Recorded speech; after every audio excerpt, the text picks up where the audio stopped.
शरीर को हम एन्जॉयमेंट में इतना निचोड़ते हैं, फिर वो जब दर्द देने लगता है ना, तो फिर सहन नहीं होता हमसे। We have not maintained our balance, equilibrium between body and mind. मन करता है कि चल, शरीर से कहता है चल तो तू ये कर, इसमें मज़ा आएगा, चल वो कर, इसमें मज़ा आएगा, चल ये खा, कहता है ना मन। भूख न लगी हो तो भी हम खाते हैं। This is one of the thing how you force your body. खाना भी खा लिया, मीठा भी खा लिया, फिर ऊपर से आइसक्रीम आ गई, कह रहे अभी ये तो लो, नई जगह है फिर भी आन दो,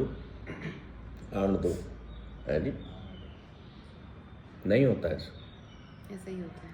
करते हम सब करते हैं, कोई इससे दूर नहीं। Forcing our body beyond its limits, forcing our body beyond its limits, we generate suffering for our own selves. हमारे शरीर की जितनी कैपेसिटी है कोई भी काम करने की, खाने पीने की, चाहे सोने की, चाहे नहाने की, कुछ भी करने की, लिमिट के बाहर गए तो ये स्वयं शरीर ही हमें कष्ट महसूस कराने लगता। मान लो आपको नहाने में 20 मिनट लगते हैं, किसी को 10 लगते हैं, कोई तो 2 मिनट में बाहर आ जाता है, कोई आधा घंटा लगा रहता, कोई 1 घंटा लगा। और मैं कहूँ जब 4 घंटे तक नहाओ, सर्दी का मौसम है, पानी भी गर्म नहीं मिलेगा, 4 घंटे लगाओ तो आपका शरीर पीड़ा देगा ना। हमें बैलेंस क्रिएट करना है कि बॉडी को कितना और कैसे यूज़ करना है। डॉक्टर लोग कहते हैं ब्रिस्क वॉक करो, रनिंग करो, है ना, तेज तेज चलो, कहते हैं। पर क्या आपकी बॉडी अलाउ करती है? आपको देखना है कितना अलाउ करती है। मेरे को ब्रिस्क वॉक अलाउ करती है, या रनिंग अलाउ करती है, या स्लो मोशन में वॉक अलाउ करती है मेरी बॉडी। हर किसी की बॉडी अलग अलग है, कैपेसिटी कैपेबिलिटीज़ अलग अलग है। तो हमें डिसाइड करना है कि मैं इससे कोई भी काम कितना लूँगा। बीमार इसलिए होती है क्योंकि हम अपने शरीर को सुनते नहीं हैं इसकी। ये हमें अंदर से फील कराता है। इसकी लैंग्वेज क्या है? क्या लैंग्वेज है बॉडी की? फीलिंग। महसूस कराता है ना, कि मेरा शरीर मुझे महसूस कर रहा है यार, नहीं अब मैं थक गया हूँ, कंप्यूटर पे बैठा बैठा 3 घंटे कंटिन्यूस, चलो एक थोड़ा सा नैप ले लेता हूँ, नहीं अभी इतना काम है, नुकसान हो जाएगा। We are not much bothered about the loss of our body. जो हम हमारे शरीर का रोज नुकसान करते हैं, हम उसको बॉदर नहीं करते। पैसे के नुकसान को या और किसी नुकसान को हम कितनी जल्दी उसमें घुस जाते हैं, अरे मेरा लॉस हो रहा है। होता है ऐसा कि नहीं होता? शरीर हमारा व्हीकल है कि नहीं? अभी आप जैसे आप स्कूटर या कार से यहाँ तक आए, वो साधन लिया ना। So in the journey of life your vehicle is this body. आप कहाँ पर रहते हैं? पिपलियाना चौराहे में, चौराहे पे रहते हैं? चौराहे के पास में 100 मीटर 200 मीटर घर है। हाँ। ईंट पत्थरों का उसमें रहते हैं, है ना। अगर कोई पूछे कि कहाँ पर रहते हो, तो आपका उत्तर होना चाहिए, मैं इस शरीर में रहता हूँ। The genuine home, the genuine house of us या of me is this my body. ये शरीर उस घर में रहता है, पिपलियाना चौराहे पर जो 100 मीटर दूर आपका घर है ईंट पत्थरों का, वहाँ पे बहुत सारे शरीर उस घर में रहते हैं। बट अगर मैं रियलिटी में देखूं तो this is my, this body is my home, ये मेरा घर है। हम इस शरीर को कपड़े पहनाते हैं। अब आप किसी पार्टी में जा रहे हैं, देखो पहले मैं कुछ छोटी छोटी ना बातें आपको बता रहा हूँ। I will take you in higher wisdom after some time. Party में जाते हैं, जैसे आज सर ने बोला आप कार्डल वाली शर्ट में बड़े स्मार्ट लग रहे हो, मैं तो हूँ स्मार्ट।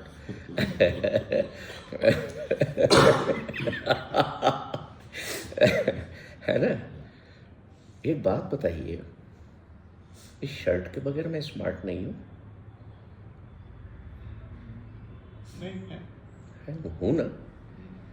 मेरी बॉडी ओरिजिनल है, हूँ। मेरे सिर पर केश ओरिजिनल है, मेरी दाढ़ी ओरिजिनल है। आप सबने तो हटा दिए, और महिलाओं की तो होती नहीं। मेरे स्वामी जी ने, मैंने स्वामी जी से एक बार पूछा कि मेरे स्वामी जी हैं कि स्वामी जी आप तो एक सिख नहीं हैं, सरदार नहीं हैं, आप इतने लंबे बाल और इतनी लंबी दाढ़ी क्यों रखे हुए हो? क्योंकि इनको मेंटेन करना इट्स नॉट इजी। लंबे केश हैं, अब मेरे जो केश हैं वो कमर तक आते हैं, और दाढ़ी जो है मैं अगर खोल दूं तो मेरे पेट तक आएगी। मैंने कहा इसको मेंटेन करना इजी तो नहीं होता, आपने क्यों रखा हुआ? कहते हैं there are 2 reasons. 1 reason I am also सरदार। स्वामी जी कह रहे हैं कि सरदार लोग इसलिए दाढ़ी मूछें और केश इंटैक्ट रखते हैं क्योंकि वो इसको ईश्वर की बनाई हुई रचना मानते हैं कि हम इससे छेड़छाड़ नहीं करेंगे। बोले this is one of the reason. मैंने कहा ठीक है, मेरा भी यही कारण है रखने का। What about the second reason? तो कहने लगे long the beard higher the wisdom. जितनी तुम्हारी दाढ़ी लंबी होगी, ओरिजिनल होगी, उतना तुम्हें जीवन का उच्चतम ज्ञान प्राप्त होगा।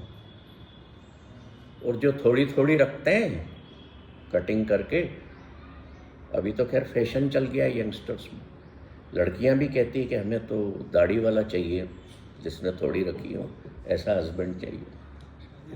हाँ, होता है ना, सो रहा है ना, सारी शादियाँ वैसी हो जैसे बीएड में करा। बीएड में करवा रहे। देखो मैं दुनिया में बना हुआ हूँ, मैं दुनिया से बाहर नहीं हूँ। ये एक्सपीरियंसेस कहाँ से मिलते हैं मुझे? जब ऐसी बच्चियाँ आती हैं ना इस एज की, तो मैं पूछता हूँ शादी हो गई? नहीं सर अभी नहीं हुई। कैसा लड़का चाहिए? सर स्मार्ट हो, गुड लुकिंग हो। मैंने गुड लुकिंग बोले थोड़ी थोड़ी दाढ़ी हो, सीना चौड़ा हो, कंधे मजबूत हो। मैंने बस यही। बोला कमाता भी अच्छा हो। सारे दुनिया के एक्सपीरियंस, दुनिया की जो सोच है यंगस्टर्स की, वो भी मेरे पास इस तरह आती है। मैं कोई निकलता थोड़ी हूँ, सर्वे करते। तो कहाँ थे हम? दाढ़ी पे। दाढ़ी पे। स्वामी जी कहते हैं long the beard higher is the wisdom. थोड़ी सी दाढ़ी रखी है, लिटिल इज द विजडम। और जो दाढ़ी नहीं रखते देयर इज नो विजडम। मैंने कहा चलो सर, ह्यूमन बीइंग्स में 2 फॉर्म्स हैं, मैन एंड वुमन। चलो मैन ने तो शेव कर ली, मान लिया। अब वुमन की तो दाढ़ी होती नहीं है, बोले भैया इसलिए तो कहते हैं महिलाओं में अकल घुटने में होती है। मैंने कहा स्वामी जी घर में पिटाई कराऊंगी क्या मेरे? बुद्धि नहीं होती है। तो ये तो खैर लाइटर नोट पे था। तो कहने लगे नहीं ऐसा नहीं है, महिलाओं में भी चूंकि वो अपने लंबे बाल रखती हैं तो उनके अंदर भी विजडम एग्जिस्ट करता है। तो हम ईश्वर ने जो स्वरूप दिया है हमें इस शरीर का, हम कोशिश करें कि उसके मूल स्वरूप से हम ज़्यादा छेड़छाड़ न करें। अब जैसे आजकल लोग, मैं आपको बताता हूँ, मैं एक कंपनी की डीलरशिप लेने दिल्ली गया जो ह्यूमन बॉडी को संवारती है। और जैसे आपके सिर पर बाल नहीं है ना सर, तो वो हेयर ट्रांसप्लांट भी करते हैं। तो बहुत बड़ा दिल्ली में कई उनके ऐसे शोरूम्स हैं और बहुत लोग आके सारे काम करवाते हैं। तो इंदौर में नहीं था, तो मैंने कहा चलो दिल्ली में देखा, तो मैं उनसे मिलने उनके ऑफिस चला गया और वो मुझे अपनी पूरी वर्कशॉप में घुमाने ले गए जहाँ पर बहुत सारे ह्यूमन बीइंग्स पे ये काम हो रहा था। किसी का फेशियल हो रहा था, किसी की आईब्रोज बनाई जा रही थी, किसी का कुछ प्लास्टिक सर्जरी चल रही थी, किसी का हेयर ट्रांसप्लांट हो रहा था।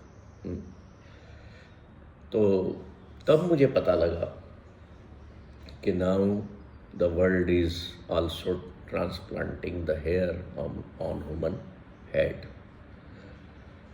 तब मैंने ये जाना कि हम शरीर पर भी कितने सारे काम कर सकते हैं। अगर आपको लगता है कि मेरी नाक बाकी टेढ़ी है, तो आप कॉस्मेटिक सर्जन्स हैं, आप वहाँ जाके क्या करवा लेते हैं? सीधी करवा सकते हैं। सीधी करवा लेते हैं, है ना? चेहरे को खूबसूरत बनवा लेते हैं। We are advanced living with modern and latest technologies. वो टेक्नोलॉजी जो हमारे शरीरों पर भी काम कर रही है। इतना कुछ होने के बाद, इतना कुछ करने के बाद भी क्या हम इस बॉडी को स्वयं अपने लिए कोई तवज्जो देते हैं या सिर्फ दुनिया को दिखाने के लिए तवज्जो देते हैं? देखिए, these are two things and one is the cause of suffering on your own self. जो नीडेड है, मैं दूसरों को अच्छा दिखूं, उसके लिए क्या मैं अपने शरीर को भी कष्ट देता हूं? सोचा कभी आपने? या मैं नेचुरल वे में जीना पसंद करता हूं?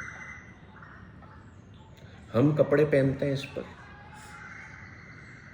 पक्षी और जानवर क्यों नहीं पहनते? क्यों नहीं पहनते?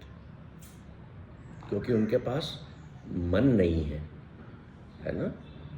मन नहीं है तो उनको शर्म, हया, लज्जा, सुंदरता, कुरूपता, कैसा दिखना है, इसका भाव भी नहीं है।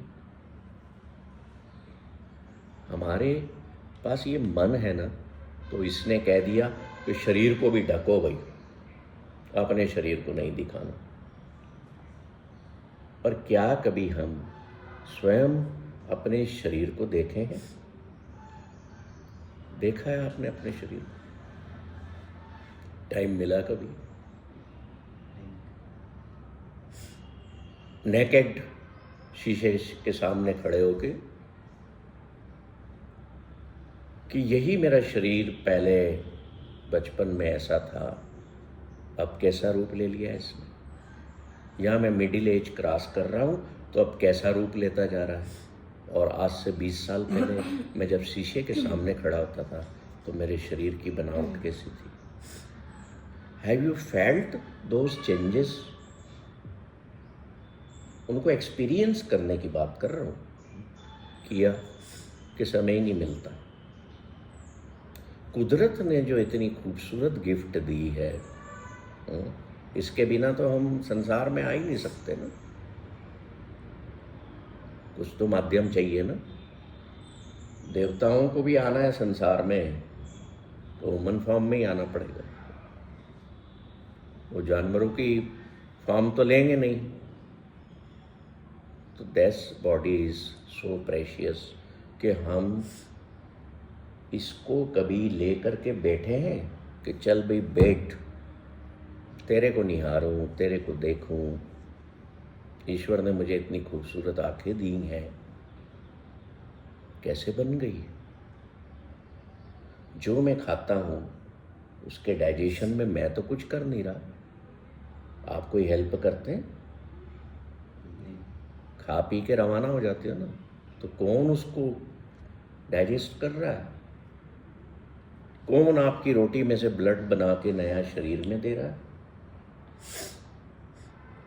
कौन उसमें से बेकार की चीजें जो शरीर को नहीं रखना है वो छोड़ने की तैयारी कर रही है? कैसे वो श्वास ले रहा है? अभी मैं आपसे कहूं कि चलो आपकी जो ऑटोमेटिक श्वास लेने की प्रक्रिया है उसको हम निरस्त करते हैं। अब जब तक आपको जीना है आप श्वास ले खुद ही ले खुद ही छोड़ो, तब तक जिंदा रहोगे। जैसे ही आपको भूख लगी, आपने प्लेट उठाई खाने की, उधर श्वास लेना बंद किया तो क्या होगा? रुक जाती है। राम नाम सत्य है ना? सत्य तो है ही, मर जाओगे। Why is the mechanism which is working in the body for us to keep us alive, इस पर कितना फोकस किया?